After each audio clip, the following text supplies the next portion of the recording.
Hi friends, നമുക്കിന്ന് ഷീല എഴുതിയിരിക്കുന്നൊരു മെയിലേക്ക് കിടക്കാം. Madam, എൻ്റെ പേര് ഷീല. എനിക്ക് 48 വയസ്സുണ്ട്. 2 പെൺമക്കളുണ്ട്. ഹസ്ബൻഡ് 12 വർഷങ്ങൾക്ക് മുമ്പ് മരിച്ചുപോയി. എൻ്റെ മൂത്ത മകൾ വിവാഹിതയാണ്. അവൾ ഗൾഫിൽ സെറ്റിൽഡാണ്. എനിക്ക് വിരോധമൊന്നുമില്ലായിരുന്നെങ്കിലും അവൾ അന്യജാതിയിൽപ്പെട്ട ഒരാളെയാണ് പ്രേമിച്ച് വിവാഹം കഴിച്ചത്. അവൻ്റെ വീട്ടുകാർക്ക് വലിയ പ്രശ്നമാണ്. അതുകൊണ്ട് തന്നെ അവരെങ്ങനെ നാട്ടിലേക്ക് വരാറില്ല. പക്ഷേ മരുമകനും മകളുമൊക്കെ എന്നെ സാമ്പത്തികമായി സഹായിക്കാറുണ്ട് എന്ന് വിളിക്കുകയും ചെയ്യും. ഞാനും ഇളയ മകളും കൂടെയാണ് തനിച്ച് കുറേ വർഷമായിട്ട് താമസിക്കുന്നത്. അവൾ ഇപ്പോൾ ഡിഗ്രി 2ാം വർഷം. ഞാൻ ഹസ്ബൻഡ് മരിച്ചു കഴിഞ്ഞപ്പോൾ ഹസ്ബൻഡ് ഒരു ലിമിറ്റഡ് കമ്പനിയിലായിരുന്നു ജോലി ചെയ്തുകൊണ്ടിരുന്നത്. അത് എനിക്ക് കിട്ടിയതുകൊണ്ട് ആ ജോലിക്ക് ഇപ്പോഴും പോകുന്നുണ്ട്. പണത്തിന് പ്രത്യേകിച്ച് ബുദ്ധിമുട്ടൊന്നുമില്ല. രണ്ടാമതൊരു വിവാഹം വേണ്ടെന്ന് ഞാൻ തന്നെ തീരുമാനിച്ചതാണ്. 2 പെൺമക്കളല്ലേ, ഇനി ഒരാൾ വന്നു കഴിഞ്ഞാൽ ശരിയാകില്ല. അതുകൊണ്ട് തന്നെ എൻ്റെ ആഗ്രഹങ്ങൾ ഞാൻ പിന്നീട് ആരോടും പ്രകടിപ്പിച്ചിട്ടുമില്ല. അതിനെക്കുറിച്ച് ചർച്ച ചെയ്തിട്ടുമില്ല. എനിക്കങ്ങനെ ചർച്ച ചെയ്യുന്ന ഒരു സുഹൃത്തുമില്ല. സാധാരണ പോലെ ജീവിച്ചു പോന്നു. എൻ്റെ മൂത്ത മകളേക്കാൾ ഇളയ മകൾ സുന്ദരിയാണ്. മോഡേണായിട്ടും ശാലീനമായിട്ടും നടന്നാൽ രണ്ടും അവൾക്ക് നന്നായി ചേരും. ഒത്തിരി ചെക്കന്മാർക്ക് അവളെ ഇഷ്ടമാണെന്ന് എനിക്കറിയാം. ചെറുപ്പം മുതലേ അവളെ കണ്ടു കഴിഞ്ഞാൽ എല്ലാവരും നല്ല സൗന്ദര്യമുള്ള പെൺകുട്ടിയാണെന്ന് പറയും. അപ്പോൾ അവളുടെ ജീവിതം ശോഭനമായിരിക്കുമെന്നാണ് ഞാൻ കരുതിയത്. കാരണം അവളെ ഏതെങ്കിലും നല്ല സൗന്ദര്യവും പണമുള്ളൊരു ചെക്കൻ കൊത്തിക്കൊണ്ടു പോകും. ഇല്ലെങ്കിൽ ഇവൾക്ക് സിനിമയിലോ സീരിയലിലോ മറ്റോ അഭിനയിക്കാൻ വേണ്ടി അവസരം കിട്ടും. അങ്ങനെ പോകുന്നതിലും എനിക്ക് കുഴപ്പമില്ല. അവളുടെ സൗന്ദര്യം വെച്ച് അവൾ രക്ഷപ്പെടുകയാണെങ്കിൽ രക്ഷപ്പെട്ടോട്ടെ എന്ന് വെച്ച് ഞാൻ ചെറുപ്പകാലം മുതലേ അവളെ കലാപരമായ കാര്യങ്ങൾക്കും ഒക്കെ വിടാറുണ്ട്. എനിക്കതിലൊന്നും ഒരു പ്രശ്നവുമില്ല. പക്ഷേ മാഡം, ഇവൾ ഡിഗ്രിക്ക് ചേർന്ന് കഴിഞ്ഞതിൽ പിന്നെ മിക്കവാറും ദിവസങ്ങളിൽ അവിടെ ക്ലാസ്സിൽ പഠിക്കുന്ന ഒരു പെൺകുട്ടിയും കൊണ്ട് ഇവിടെ വന്ന് താമസിക്കും. ആ പെൺകുട്ടി അവിടെ പേയിങ് ഗസ്റ്റായിട്ടാണ് നിൽക്കുന്നത്. അവളുടെ വീട് അങ്ങ് തൃശ്ശൂരോ മറ്റോ ആണ്. കണ്ടു കഴിഞ്ഞാൽ ആണുങ്ങളെപ്പോലെ തന്നെ ഇരിക്കും. അതേപോലെ മുടിയൊക്കെ കട്ട് ചെയ്ത് ആണുങ്ങളുടെ ഡ്രസ്സ് ഇട്ടുകൊണ്ടാണ് വരിക. ബൈക്കൊക്കെ ഓടിക്കും. സ്കൂട്ടറോ കാറോ എന്ത് വേണമെങ്കിലും ഓടിക്കും. നല്ല പണമുള്ള വീട്ടിലെ പെൺകുട്ടിയാണ്. പക്ഷേ പെൺകുട്ടിയാണെന്ന് പറഞ്ഞെങ്കിൽ മാത്രമേ പെട്ടെന്ന് മനസ്സിലാക്കുകയുള്ളൂ. ഒറ്റ നോട്ടത്തിൽ ആണ് തന്നെയാണ്. അവളുടെ രൂപവും വർത്തമാനവും ഒക്കെ കണ്ടു കഴിഞ്ഞാൽ ആണുങ്ങളെപ്പോലെ തന്നെ. എനിക്കത് ആദ്യം അത്ഭുതമായിരുന്നു. അങ്ങനെയുള്ള പെൺകുട്ടികളൊന്നും ഞാൻ അധികം കണ്ടിട്ടില്ല. കണ്ടിട്ടുണ്ടെങ്കിലും അടുത്ത് ഇടപഴകിയിട്ടുമില്ല. ഒരു കണക്കിന് നോക്കുമ്പോൾ പെണ്ണുങ്ങൾക്ക് ആണുങ്ങളുടെ ധൈര്യമുള്ളതും അതേ സ്വഭാവമുള്ളതും എന്ത് നല്ലതാണ്. നല്ല തൻ്റെടിയാണ് അവൾ. അതുകൊണ്ട് എനിക്ക് ആദ്യ സമയത്ത് അത്ര പ്രശ്നമൊന്നുമില്ലായിരുന്നു. അവൾ വന്നു കഴിഞ്ഞാൽ എന്തെങ്കിലും പ്രോബ്ലംസ് ഉണ്ട് എന്ന് നമ്മൾ പറയുകയാണെങ്കിൽ ആ പ്രോബ്ലംസ് എന്തായാലും അവൾ പരിഹരിക്കാൻ ഒന്നിറങ്ങിത്തിരിക്കുന്ന ടൈപ്പാണ്. ഇനിയിപ്പോൾ ഇലക്ട്രിക് പ്രോബ്ലമാണ് അല്ലെങ്കിൽ പൈപ്പിൻ്റെ പ്രോബ്ലമാണ് എന്നൊക്കെ പറഞ്ഞാലും അവളത് ശരിയാക്കും. ആണുങ്ങളുടെ എല്ലാ സ്കില്ലും അവൾക്കുണ്ട്. എടി, നീ ഒരാണാകേണ്ടതാണെന്ന് പറയും. എന്ത് ചെയ്യാനാ മമ്മി എന്ന് അവളും പറയും. പിന്നെ പാചകം, അതിലും അവളെ വെല്ലാൻ ആരുമില്ല. അങ്ങനെ മൾട്ടി ടാലൻ്റായിട്ടുള്ളൊരു പെൺകുട്ടിയാണ്. നമുക്ക് ആദ്യം കാണുമ്പോൾ കൗതുകം തോന്നുമെങ്കിലും അവളുടെ കഴിവുകളൊക്കെ അറിഞ്ഞു കഴിയുമ്പോൾ നല്ല അടുപ്പം തോന്നും. ഈ വീട്ടിൽ പുറം പണിക്ക് ഞാൻ വീട്ടിലിരിക്കുന്ന എല്ലാ ദിവസവും ഞങ്ങളുടെ വീടിനോട് നിന്നും ഏകദേശം 4-5 വീടുകൾക്കപ്പുറമുള്ള ഒരു 60 വയസ്സുള്ള ചേച്ചി വരാറുണ്ട്. അവർക്ക് പ്രായത്തിൻ്റെതായ ആവശ്യതകളൊന്നുമില്ല. നല്ല ചുറുചുറുക്കുള്ള ആളാണ്. എന്ത് വേണമെങ്കിലും ചെയ്യും. മുറ്റമൊക്കെ വൃത്തിയാക്കുകയൊക്കെ ചെയ്യുന്നത് അവരുടെ ജോലിയാണ്. ചെടികളൊക്കെ അവർ എല്ലാം നന്നായി പരിപാലിക്കും. അതുകൊണ്ട് തന്നെ ഞാനിവിടെ ഉണ്ടെങ്കിൽ അവരിവിടെ ഹാജരാകും. അങ്ങനെ പുള്ളിക്കാരി ദിവസം ഈ പെൺകുട്ടികൾ 2 പേരും കൂടെ പുറത്തു പോയി കഴിഞ്ഞപ്പോഴേക്കും എന്നോട് പറഞ്ഞു, ഞാൻ പറഞ്ഞതിൽ മോൾ തെറ്റിദ്ധരിക്കരുത്. എന്താണെന്ന് ചോദിച്ചു കഴിഞ്ഞപ്പോഴേക്കും, അല്ല, ഈ പെണ്ണ് ആണിനെ പോലെ ഇരിക്കുകയാണ്. സ്വഭാവവും നടത്തവും ചെയ്തികളുമൊക്കെ ആണുങ്ങളെപ്പോലെ തന്നെയാണ്. പക്ഷേ ഇവിടുത്തെ കുഞ്ഞ് അവളെ കണ്ടു കഴിഞ്ഞാൽ ഒരു നല്ല സുന്ദരി കുട്ടിയാണ്. ഇവരുടെ 2 പേരുടെയും നടപ്പ് കണ്ടു കഴിയുമ്പോഴേക്കും അവർ ഫ്രണ്ട്സ് ആണെന്നോ അല്ലെങ്കിൽ 2 പെൺകുട്ടികളാണെന്നോ തോന്നില്ല. ചേച്ചി എന്തായി പറഞ്ഞത്? എനിക്ക് അവർ 2 പേരുടെയും പെരുമാറ്റം കണ്ടിട്ട് ഭാര്യയും ഭർത്താവിനെ പോലെ തോന്നുന്നു. അതെന്തോ അങ്ങനെ പറയുന്നത് എന്ന് ചോദിച്ചു കഴിഞ്ഞപ്പോഴേക്കും പുള്ളിക്കാരി പറഞ്ഞു, ഇപ്പോഴത്തെ കാലത്ത് ഇതൊന്നും വലിയ പുതുമയില്ലെന്നറിയാമല്ലോ. പെണ്ണുങ്ങൾക്കുമിടയിൽ ഇങ്ങനെയുള്ള കാര്യങ്ങളുണ്ട്. എനിക്ക് തോന്നുന്നത് ഇവിടുത്തെ മോളെ അവൾ വലയിലാക്കിയെന്നാണ്. എന്താ ചേച്ചി പറഞ്ഞത്? ദേ, നിങ്ങളൊക്കെ വലിയ വലിയ ആൾക്കാരാണ്. ആളാണ്. നിങ്ങൾക്ക് ഈ ഫോണിലൊക്കെ തോണ്ടി എല്ലാ കാര്യങ്ങളും അറിയാം. എനിക്കാണെങ്കിൽ ഈ ടി വിയിലും മറ്റും ഇങ്ങനെ കണ്ടുള്ള പരിചയമുള്ളൂ. എങ്കിലും ഞാൻ പറയുകയാണ്, ഇതത്ര നല്ല ബന്ധമാണെന്ന് എനിക്ക് തോന്നുന്നില്ല. അവരെ രണ്ടുപേരെയും ശ്രദ്ധിക്കണം. അവർ ഒന്നിച്ചല്ലേ കിടക്കുന്നത്? ആണ്, രണ്ട് പെൺകുട്ടികളല്ലേ? എങ്കിൽ ശ്രദ്ധിക്കണം. പെൺകുട്ടികളാണെങ്കിലും ആൺകുട്ടികളാണെങ്കിലും മാതാപിതാക്കൾ അത്യാവശ്യം ശ്രദ്ധിക്കുന്നത് നല്ലതാണ്. ഇതിലിപ്പോൾ ഞാനെന്താ ചേച്ചി ശ്രദ്ധിക്കണ്ടേ എന്ന് ചോദിച്ചപ്പോൾ അവർ പറഞ്ഞു, അവർ രണ്ടുപേരും കൂടിയുള്ള കിടപ്പ് റൂം ഒന്ന് ശ്രദ്ധിക്കണം. കാര്യം ഇടയ്ക്കിടയ്ക്ക് അവിടെ കയറി ചെല്ലണം. എന്തെങ്കിലും അസ്വാഭാവികത കാണുമെന്ന് നോക്കണം. കെട്ടിപ്പിടിക്കുകയോ ഉമ്മ വയ്ക്കുകയോ ആണുങ്ങളെപ്പോലെ പെരുമാറുകയോ ഇവിടുത്തെ മോൾ ഒരു ഭാര്യയെപ്പോലെ പിണങ്ങുകയോ അല്ലെങ്കിൽ അവരുടെ പെരുമാറ്റം അങ്ങനെ ഇരിക്കുകയോ എന്തെങ്കിലുമൊക്കെ ചെയ്യുകയാണെങ്കിൽ ശ്രദ്ധിക്കണമെന്ന് പറഞ്ഞു. അവരെങ്ങനെ ഡീറ്റെയിൽസ് ഒക്കെ പറഞ്ഞു കേട്ട് ഞാൻ അത്ഭുതപ്പെട്ടു പോയി മാഡം. എനിക്ക് നല്ല തിരക്കുണ്ട്. അതിനിടയ്ക്ക് ഇത്തരം കാര്യങ്ങളൊന്നും ഞാൻ മൈൻഡ് ആക്കാറില്ല. ഞാനിതൊക്കെ കാണുന്നതാണ്, പക്ഷേ നമ്മൾ ശ്രദ്ധിക്കില്ലല്ലോ. ഇവർ പറഞ്ഞപ്പോഴാണ് ഞാൻ അതിനെക്കുറിച്ച് ആലോചിച്ചത്. ശരിയാണ്, ഇവർ തമ്മിലുള്ള ബന്ധം ഫ്രണ്ട്ഷിപ്പാണോ ഇനി വേറെ വല്ലതുമാണോ? എനിക്കാണെങ്കിൽ വല്ലാത്തൊരു ആദ്യം തുടങ്ങി വലിയ ഉദ്യോഗസ്ഥ ചമഞ്ഞ് നടക്കുന്ന എന്നേക്കാൾ കൂടുതൽ കാര്യങ്ങൾ ഇവർക്കറിയാമല്ലോ. ഞാൻ അതൊന്നും ശ്രദ്ധിക്കുന്നുമില്ല. എന്തായാലും അവർ പറഞ്ഞതല്ലേ, പ്രായത്തിൻ്റെ ഒരു എക്സ്പീരിയൻസ് എങ്കിലും നമ്മൾ കൊടുക്കണ്ടേ? അതുകൊണ്ട് പിള്ളേരെ രണ്ടിനെയും ഒന്ന് ശ്രദ്ധിച്ചേക്കാം എന്ന് വിചാരിച്ച് ശ്രദ്ധിക്കാൻ തുടങ്ങിയപ്പോൾ എൻ്റെ പൊന്നു മാഡം, പുറത്തു പറയാൻ പറ്റാത്ത പല കാര്യങ്ങളുമാണ് ഞാൻ കണ്ടത്. ഇണക്കുരുവികളെപ്പോലെ കൊക്കുരുമെന്നു ഒരുത്തിയെ അങ്ങോട്ട് കയറി എന്തൊക്കെയൊക്കെ എള്ളുന്നു. ചില പ്രത്യേക സ്ഥലത്ത് കളം ഭരിക്കുന്നു. അതുമാത്രമല്ല, പോ ഞാൻ ഒത്തിരി തടവ് കണ്ടു. അതൊക്കെ കണ്ടപ്പോൾ എനിക്ക് ഞെട്ടലുണ്ടായി. എൻ്റെ മനസ്സിൽ ഉറപ്പിക്കുകയായിരുന്നു, ഇവർ രണ്ടുപേരും ഫ്രണ്ട്സ് അല്ല.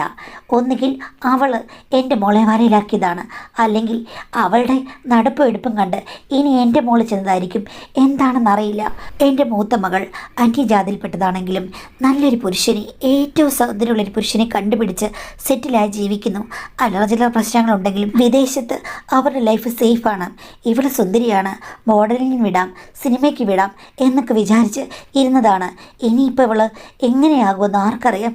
അതുമാത്രമല്ല, സുന്ദരിയായതുകൊണ്ട് നല്ല സൗന്ദര്യമുള്ളൊരു പുരുഷനെ കണ്ടുപിടിക്കുമെന്നോ അല്ലെങ്കിൽ ഞാൻ തന്നെ നല്ലൊരു കല്യാണം നടത്തി കൊടുക്കുമെന്ന് വിചാരിച്ചു. ഇപ്പോഴത്തെ കാലത്ത് ഇവൾ ഇങ്ങനെയാണെങ്കിൽ ഇതൊക്കെ നടക്കുമോ? ചില പെണ്ണുങ്ങളൊക്കെ വന്നിരുന്ന് ഇൻ്റർവ്യൂവിൽ ഓരോന്ന് പറഞ്ഞ് കേട്ട് കഴിഞ്ഞപ്പോഴേക്കും ഞാനും ഞെട്ടി. പിന്നീടാണ് ഞാൻ ഇതൊക്കെ കാണാൻ തുടങ്ങിയത്. യൂട്യൂബിൽ ഒത്തിരി പെണ്ണുങ്ങൾ എങ്ങനെയുണ്ട്.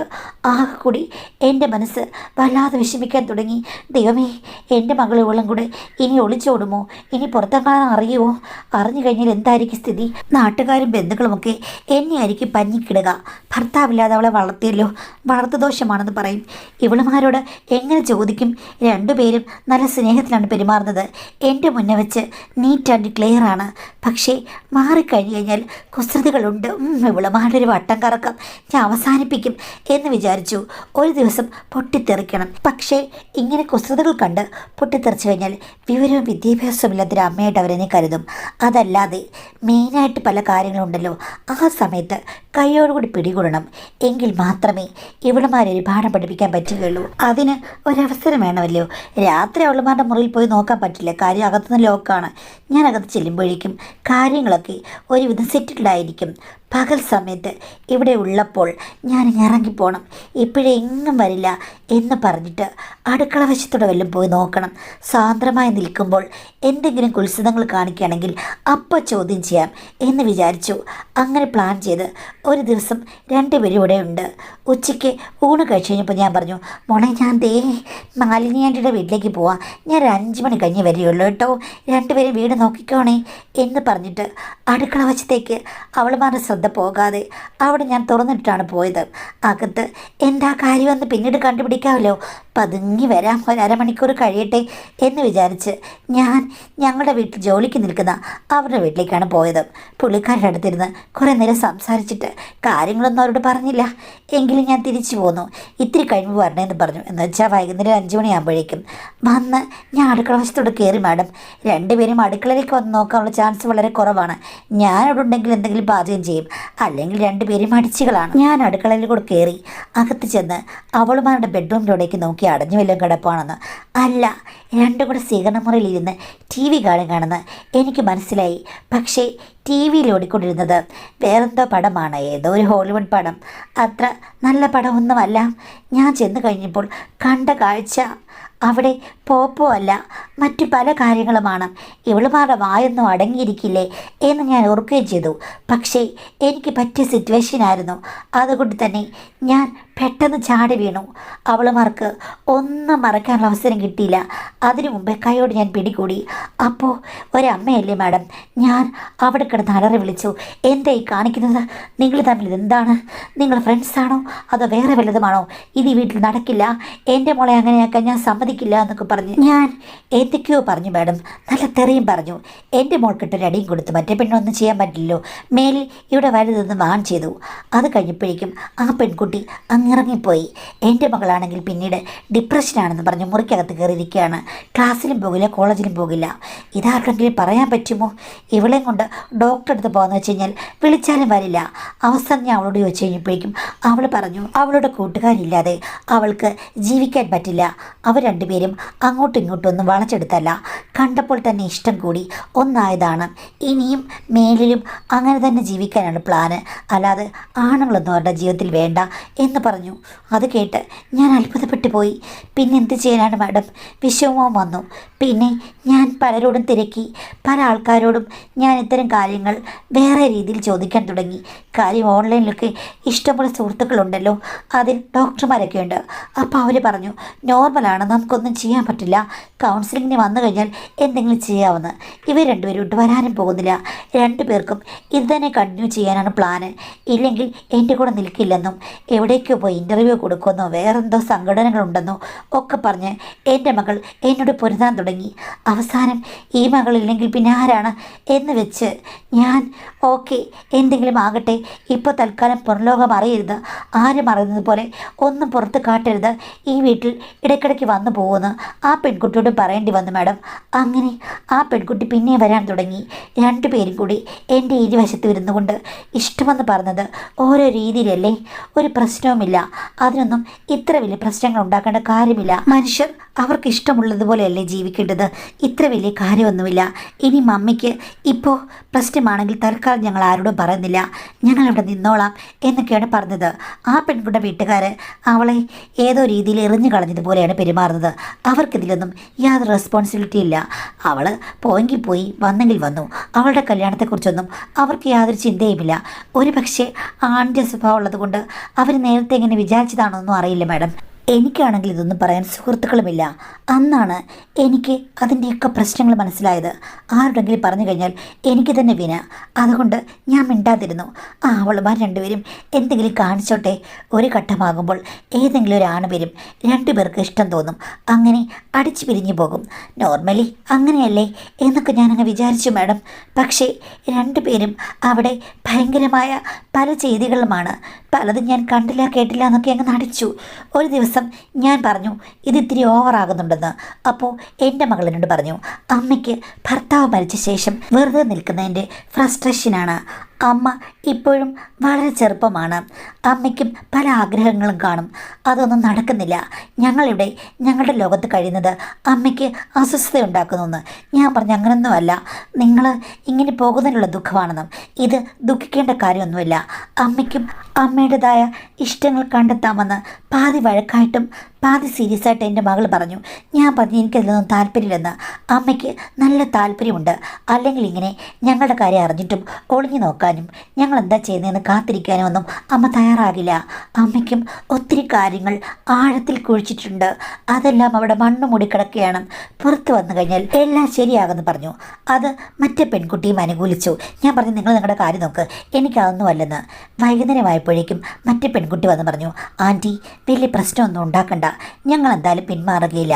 ആൻറ്റിയോട് ഞാനൊരു കാര്യം പറയാം, ഞങ്ങൾക്കൊരു കോമൺ ഫ്രണ്ടുണ്ട് സഞ്ജു. അവനോട് വന്നു കഴിഞ്ഞാൽ അവൻ ആൻറ്റിയെ ഒത്തിരി ഇഷ്ടമാകും, ആൻറ്റിക്ക് അവനെ ഒത്തിരി ഇഷ്ടമാകും. നിങ്ങൾക്ക് രണ്ടുപേർക്കും കൂടി എന്തെല്ലാം കാര്യങ്ങളിവിടെ ചെയ്യാനുണ്ട്, ഞങ്ങൾ സപ്പോർട്ട് ചെയ്യാം. ആൻറ്റി അവൻ ഞങ്ങളുടെ പ്രായമുള്ള നല്ലൊരു സ്വന്തം പയ്യനാണ്.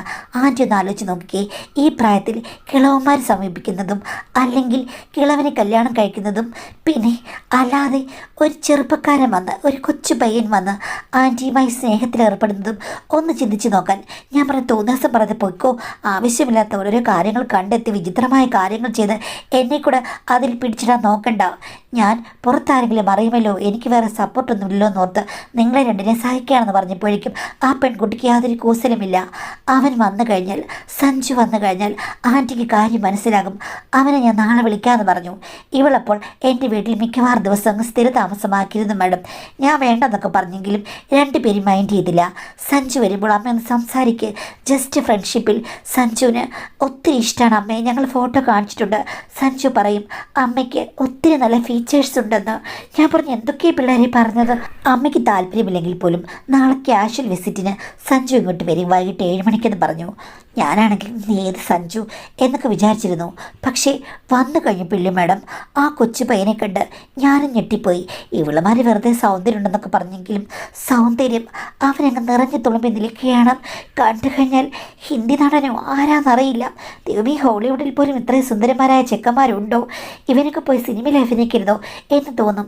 പ്രത്യേകതര രീതിയാണ് അവൻ്റേത്. വസ്ത്രം, അവൻ വരുമ്പോഴുള്ള മണം, അവൻ്റെ പല്ലുകളൊക്കെ തൂവുള്ള നിറത്തിൽ നല്ല വെട്ടി വെച്ചേക്കുന്നത് പോലെ. ചുരുക്കം പറഞ്ഞു കഴിഞ്ഞാൽ ആർക്കും ഇംപ്രഷൻ തോന്നുന്ന ഒരു മുഖവും സൗന്ദര്യവും സ്വഭാവമൊക്കെ. പക്ഷേ എൻ്റെ മോനാകാനുള്ള പ്രായമല്ലേ ഉള്ളൂ. അവസാനം അവർ ഇവരുടെ ബന്ധത്തെക്കുറിച്ചിട്ട് എല്ലാം ഇങ്ങനെ ചർച്ച ആരംഭിച്ചു. ഞാനപ്പം എതിർപ്പ് പറഞ്ഞപ്പോൾ സഞ്ജു പറഞ്ഞു, ആൻറ്റി, മനുഷ്യരൊക്കെ ജനിക്കുന്നത് വ്യത്യസ്ത രീതിയിലാണ്. ഞങ്ങൾ പറയുന്ന വഴിയിലൂടെ നടക്കാൻ ആൻറ്റിക്കോ ആൻറ്റി പറയുന്ന വഴിയിലൂടെ നടക്കാൻ അവർക്കോ കഴിയില്ല. എല്ലാം നമുക്കിപ്പോൾ മാനേജ് ചെയ്യാം. പിന്നീട് ഭാവിയിൽ അവരെന്തെങ്കിലും തീരുമാനമെടുക്കുകയാണെന്നുണ്ടെങ്കിൽ അപ്പോൾ അതിന് ബാക്കി കാര്യം. ഇപ്പോൾ അവർ സ്നേഹിച്ച് ജീവിക്കട്ടെ എന്ന് പറഞ്ഞു. ഞാൻ പറഞ്ഞു എന്തെങ്കിലും ആയിക്കോട്ടെ. പക്ഷേ അന്ന് സഞ്ജു പോയില്ല, അവിടെ നിൽക്കുകയാണെന്ന് പറഞ്ഞു. റൂം ഇഷ്ടം പോലെ ഉണ്ടല്ലോ. അവൻ ഞാൻ റൂം ഒരുക്കി കൊടുത്തു. ഇവളുമാർ രണ്ടുപേരും നേരത്തെ ചെക്ക് കയറി. പക്ഷേ സഞ്ജു ആണെങ്കിൽ ആൻറ്റി എവിടെ ഇരിക്കുക, നമുക്ക് സംസാരിക്കാമെന്ന് പറഞ്ഞു. ഞാൻ പറഞ്ഞു വേണ്ട, അവളുമാർ എന്തിനാണ് നിന്നെ വിളിച്ചു വരുത്തിയെന്ന് എനിക്കറിയാവുന്ന. അപ്പോൾ അവൻ എൻ്റെ കൈ പിടിച്ചുകൊണ്ട് പറഞ്ഞു, ആൻറ്റി, ഇതെല്ലാം മനുഷ്യന് ആവശ്യമുള്ള കാര്യമാണ്. ആൻറ്റി എത്രയോ കാലമായിട്ട് വെറുതെ എങ്ങനെ നിൽക്കുന്നു. എനിക്കാണെങ്കിൽ ആൻറ്റി കണ്ട നാൾ മുതൽ ഇഷ്ടമാണ്. അത് നീ ഇനി എവിടെ വെച്ച് കണ്ടിട്ടുണ്ടോ? അത് കോളേജ് വന്നപ്പോഴൊക്കെ ഞാൻ കണ്ടിട്ടുണ്ട്. ആൻറ്റി എന്നെ ശ്രദ്ധിച്ചില്ലെന്നേ ഉള്ളൂ എന്ന് പറഞ്ഞു. പക്ഷേ അവനടുത്തിരുന്ന് ഓരോ കാര്യങ്ങളിങ്ങനെ എനിക്ക് എക്സ്പ്ലെയിൻ ചെയ്ത് തരാൻ തുടങ്ങി. മനുഷ്യൻ്റെ ജീവിതം, മറ്റ് പല പല ഇഷ്ടങ്ങളൊക്കെ. അവൻ ഇത്രയും അറിവുണ്ട്. ഒരു കൊച്ചു ചെക്കൻ എത്ര ആധികാരികമായി സംസാരിക്കുന്നൊക്കെ ഞാൻ ഓർത്തു. ഇത്തിരി കഴിഞ്ഞപ്പോഴേക്കും അവൻ പറഞ്ഞു, ആൻറ്റി, എനിക്ക് ആൻറ്റി ഇഷ്ടമാണ്. ആൻറ്റിക്കും ആവശ്യം, എനിക്ക് ആവശ്യം. നമ്മുടെ ആവശ്യം ചിലപ്പോൾ മറ്റുള്ളവർക്ക് അനാവശ്യമായിരിക്കും. എങ്കിലും ആൻറ്റി ഇപ്പോൾ ദേഷ്യപ്പെടരുത് എന്നോട് എന്നൊക്കെ പറഞ്ഞ് അവൻ എൻ്റെ തോളിലേക്ക് ചാഞ്ഞു. ഞാൻ ആദ്യം തട്ടി മാറ്റിയെങ്കിലും പിന്നീട് അവൻ ചാഞ്ഞപ്പോൾ എനിക്കൊന്നും പറയാൻ പറ്റിയില്ല. അവൻ്റെ കൈകൾ ഒരു ഉറുമ്പിനെ പോലെ ഇഴഞ്ഞിഴഞ്ഞു വന്നു. അവൻ പറഞ്ഞു, ഒരു 10 മിനിറ്റ് എന്നെ ഫ്രീ ആയിട്ട് വിട്. 10 മിനിറ്റ് കഴിഞ്ഞിട്ടും ആൻറ്റിക്ക് ഒട്ടും താല്പര്യമില്ലെങ്കിൽ പോകാമെന്ന് പറഞ്ഞു.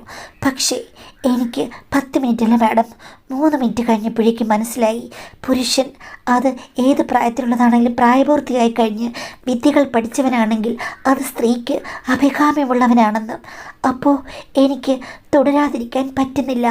അവനാണെങ്കിൽ എനിക്കറിയില്ല, എന്നെ സ്നേഹിക്കുകയായിരുന്നു, അവൻ എന്നെ ദേവതയായി പൂജിക്കുകയായിരുന്നു, അതോ അവൻ എന്നിൽ ശരധാര പൊഴിയുകയായിരുന്നു എന്നും എനിക്കറിയില്ല. ആകെ കൂടി ഇത്രയും നാളും കാത്തു വെച്ചതെല്ലാം കവർന്നെടുക്കാൻ വന്ന കള്ളനെ പോലെ എനിക്ക് തോന്നി. ആ കള്ളൻ എൻ്റെ മധുരക്കുട്ടനായി മാറി. പിന്നെ ഒന്നും പറയണ്ടല്ലോ, മാക്സിമം എൻ്റെ പ്രശ്നങ്ങളെല്ലാം അങ്ങ് തീർന്നു കിട്ടി. അതോടുകൂടി എനിക്കും പുതിയൊരു യുഗം അങ്ങ് തുറന്നു കിട്ടി മാഡം. സത്യം പറഞ്ഞാൽ പിള്ളേർ രണ്ടുപേരുടെ ലീലാവിലാസങ്ങൾ കണ്ട് തല മരവിച്ചിരിക്കുകയായിരുന്നു. പക്ഷേ പിള്ളേർ തെളിച്ച വഴിയിൽ കൂടി പോയി കഴിഞ്ഞപ്പോൾ അവരെക്കാൾ രസം എനിക്കിപ്പോൾ കിട്ടിയിരിക്കുകയാണ്. സത്യം പറഞ്ഞാൽ ഇതെങ്ങനെ മാനേജ് ചെയ്യണമെന്ന് അറിയില്ല. ഇപ്പോൾ കുട്ടികൾ രണ്ടും കുട്ടികളുടെ വഴിക്കാണ്. അവരുടെ ഫുൾ സപ്പോർട്ട് എനിക്കുണ്ട്. എനിക്കങ്ങോട്ട് ഫുൾ സപ്പോർട്ടുമില്ലെങ്കിലും അവരെനിക്ക് വേണ്ടി പുതിയ പുതിയ പല സപ്പോർട്ടുകളും കൊണ്ടുത്തരാറുണ്ട്. അമ്മ ഇനി എൻജോയ് ചെയ്യുമെന്നാണ് പറഞ്ഞത്. സഞ്ജു അറിയാതെയാണ്. സഞ്ജു എന്നോട് പ്രണയമാണ് മാഡം. അവൻ്റെ പ്രണയലീലകൾ എനിക്കൊത്തിരി ഇഷ്ടവുമാണ്. പക്ഷേ കുട്ടികളുടെ ഭാവി എന്താകും എനിക്ക് ഒന്നും അറിയില്ല മാഡം എന്നാണ്. അപ്പോൾ ഇത്തരം കാര്യങ്ങളിൽ നമ്മൾ അഭിപ്രായം പറഞ്ഞിട്ട് കാര്യമില്ല. അത് അവരുടെ ഇഷ്ടമാണ്. അവരുടെ ഇഷ്ടം നിങ്ങൾ അംഗീകരിക്കുകയാണെങ്കിൽ ഓക്കെ. ഇനി അവരുടെ ഇഷ്ടം അവർ തന്നെ നടപ്പിലാക്കുകയാണെങ്കിൽ നമുക്കൊന്നും ചെയ്യാൻ പറ്റില്ല. പിന്നെ അവർ പിരിയുകയാണെങ്കിൽ പിരിയും. സ്വയം മനസ്സിലാക്കി പിരിയാവുന്നേ ഉള്ളൂ. പിന്നെ കൗൺസിലിങ്ങിന് കൊണ്ടുപോകണമെങ്കിൽ കൊണ്ടുപോകാം. അതൊക്കെ ഓരോരുത്തരുടെ ഇഷ്ടമാണ്. ഇപ്പോഴത്തെ കാലത്ത് അത് നോർമൽ അല്ലെന്നൊന്നും ആരും പറയുകയില്ല. അപ്പം അത് അവരുടെ വ്യക്തിപരമായിട്ട കാര്യമാണ്. പക്ഷേ എന്ന് വെച്ചിട്ട് നിങ്ങളിങ്ങനെ പല ആൾക്കാരും അവരെ അഡ്ജസ്റ്റ് ചെയ്ത് തരുമ്പോഴേക്കും അതിന് പുറകെ പോയി കഴിഞ്ഞ് കഴിഞ്ഞാൽ എന്തുവാകുമെന്ന് അറിയത്തില്ല. ചിലപ്പോൾ രസം തോന്നുമായിരിക്കാം. പക്ഷേ ഭാവിയിൽ എന്താണെന്ന് ചോദിച്ചു കഴിഞ്ഞാൽ നമ്മൾ കാണിക്കുന്ന എല്ലാ കാര്യങ്ങളും നമുക്ക് നല്ലതായിട്ട് വരണമെന്നില്ല. അപ്പോൾ ആ പെൺകുട്ടികൾ രണ്ടുപേരും കൂടി അവരുടെ വഴിക്ക് പോകുന്നു. അത് സക്സസ് ആകുമോ നമുക്കറിയില്ല. നിങ്ങളിങ്ങനെ ആ പെൺകുട്ടികളുടെ ബന്ധം നിലനിർത്താൻ വേണ്ടിയിട്ട് അവരെ കാണിച്ചു തരുന്ന ആൾക്കാരുമായിട്ട് ഇഷ്ടത്തോടുകൂടി നടക്കുന്നു. അത് ഭാവിയിൽ നിലനിൽക്കുമോ, അതിൽ കൂടി പ്രശ്നങ്ങൾ ഉണ്ടാകുമോ എന്ന് ചോദിച്ചു കഴിഞ്ഞാൽ തീർച്ചയായിട്ടും പ്രശ്നങ്ങളുണ്ടാകും. രോഗങ്ങൾ, മാനനഷ്ടം തുടങ്ങി വഴക്കോ വക്കാണോ എന്ത് വേണമെങ്കിലും ഉണ്ടാകാം. പെൺകുട്ടികൾ എന്ന് പറയുമ്പോഴേ അവർ രണ്ടുപേരുടെയും ബന്ധത്തിൽ അത്ര റിസ്ക് ഒന്നുമില്ല. ആരും അറിയുന്നില്ലല്ലോ, നിങ്ങൾ ആരും പറയുന്നില്ല. അപ്പോൾ അത് വീട്ടിനുള്ളിൽ ഇങ്ങനെ നടന്നു പോകും. ഇനി എന്തെങ്കിലും അത് പൊട്ടിത്തെറിക്കുമ്പോൾ മാത്രമേ പുറത്തറിയാനുള്ള ചാൻസ് ഉള്ളൂ. അപ്പോൾ അവരുടെ ജീവിതം എങ്ങനെ കൊണ്ടുപോകണമെന്ന് അവർക്ക് അറിയാമായിരിക്കാം. പക്ഷേ നിങ്ങളുടെ ജീവിതം എങ്ങനെ കൊണ്ടുപോകുന്നത് നിങ്ങൾക്കറിയില്ല. അതിലൊരു മിസ്റ്റേക്ക് ഉണ്ട്. പ്രായപൂർത്തിയായി നിങ്ങൾ കുറച്ചുകൂടെ ശ്രദ്ധിക്കണം.